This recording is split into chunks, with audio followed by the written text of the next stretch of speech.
Welcome back, warrior. We are reading Abraham chapter 5 today. And this time, I should say, we read it.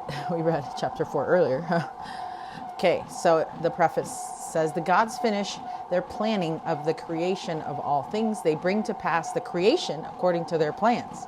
Adam names every living creature. Okay, here we go. So, and thus we will finish the heavens and the earth and all the hosts of them. And the gods said among themselves, on the seventh time we will end our work which we have counseled, and we will rest on the seventh time from all our work which we have counseled. And the gods concluded upon the seventh time, because that on the seventh time they would rest from all their works, which they, the gods, counseled among themselves to form and sanctified it. And thus were their decisions at the time that they counseled among themselves to form the heavens and the earth. Seems like a lot of redundancy there. And the gods came down and formed the generations of the heavens and of the earth, when they were formed in the day that the gods formed the earth and the heavens. And according to all that which they had said concerning every plant of the field before it was on the earth, and every herb of the field before it grew, for the gods had not caused it to rain upon the earth when they counseled to do them, and had not formed a man to till the ground. But there went up a mist from the earth and watered the whole face of the ground. Okay, really quick, there's a quote that said from President Nelson, and he says, the seventh period was designated as a time of rest. President Nelson, The Creation, April 2000 General Conference.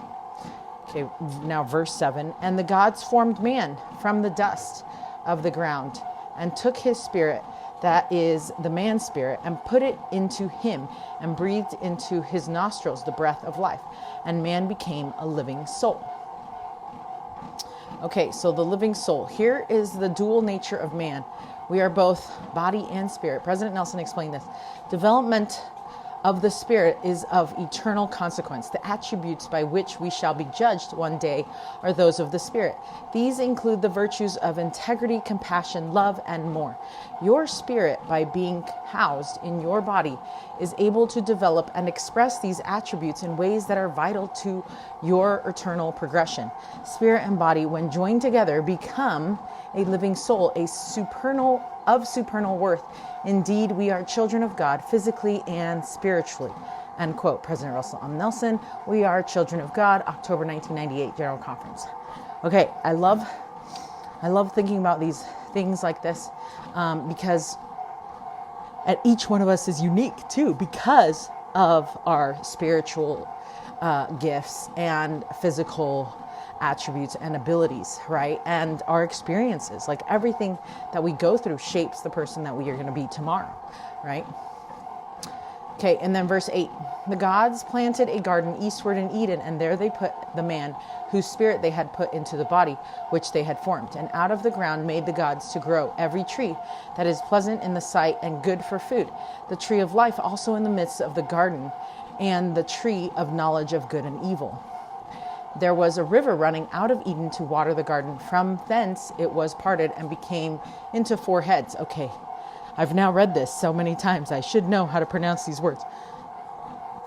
Okay, and the gods took the man and put him in the Garden of Eden to dress it, and to keep it. And the gods commanded the man, saying, of every tree of the garden thou mayest freely eat, but of the tree of knowledge of good and evil thou shalt not eat of it, for in the time that thou eatest thereof thou shalt surely die.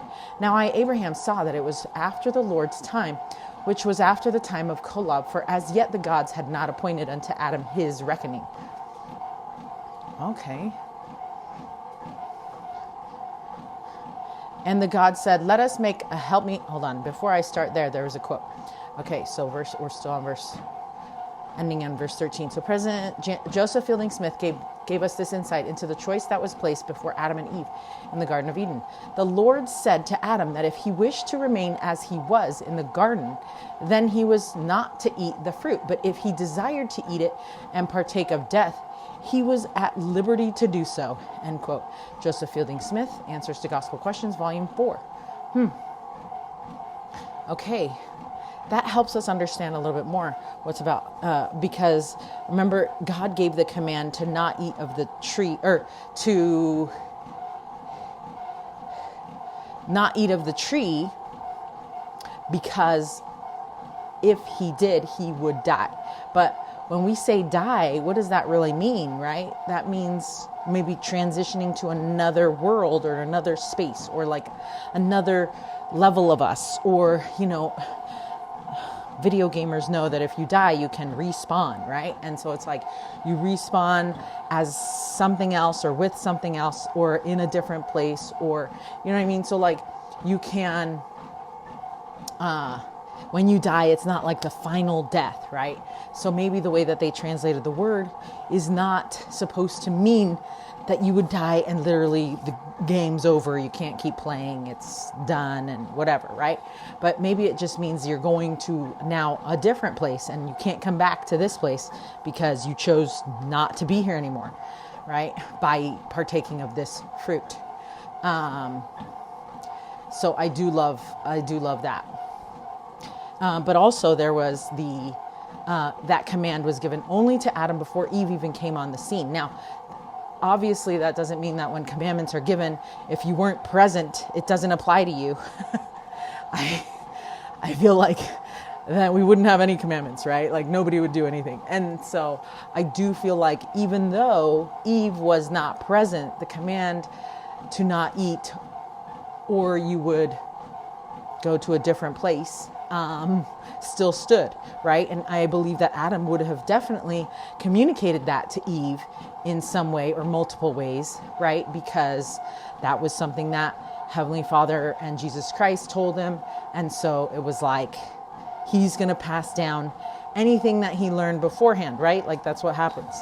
And so, yes, although the command wasn't necessarily given to Eve, I think it still applies to both of them, right? And so I think that now we're going to read the Eve part. Okay, verse 14. And the God said, let us make an helpmeet for the man, for it is not good that the man should be alone. Therefore we will form an helpmeet for him. And the gods caused a deep sleep to fall upon Adam. And he slept, and they took one of his ribs and closed up the flesh in the stead thereof. And of the rib which the gods had taken from man formed they a woman, and brought her unto the man. And Adam said, this was my bone of my bones, and flesh of my flesh. Now she shall be called woman, because she was taken out of man. Therefore shall a man leave his father and his mother, and shall cleave unto his wife, and they shall be one flesh. And they were both naked, and the man and his wife, and were not ashamed. And out of the ground the gods formed every beast of the field and every fowl of the air, and brought them unto Adam to see what he would call them. And whatsoever Adam called every living creature, that should be the name thereof. And that must have been like super fun, by the way. And I think I already mentioned that, but like we name our dog, right? We get to name our pets, and it's super fun. That's like the most fun process. I bet he would maybe think that was the most fun process, maybe. And Adam gave names to all cattle, and to the fowl of the air, to every beast of the field. And for Adam there was found an helpmeet for him. And it seems that Eve would have also been there to help name everything, which I think Eve would have thought that would have been super cool, right? Because I think that's cool. Also, all the fuzzy animals is those that I would love. Okay, here again is the creation of Eve. Adam's helpmeet, and he recognized her as such. Look at his response among meeting her. And Adam said, this was bone of my bones and flesh of my flesh. She was his companion. In the book Eve and the Choice Made by Eden, Beverly Campbell explained this, quote, Adam and Eve were not unequally yoked. Eve was created as a suitable partner for Father Adam, the first of the human race on his earth, created in the exact image of her heavenly parent. Eve came to Adam uniquely prepared to perform her assigned duties, to act as a companion with the first high priest in mortality, to be partner with him. End quote. Ooh, I love the way she said that. Some people are just so good with words. You know what I'm saying? Okay, Beverly Campbell, Eve and the Choice Made in Eden. Okay, so what have we learned about the creation and the capacity of Eve? And why do you think God uses the symbolism of Eve being created from a rib? What does this teach us? What does that teach you? Okay.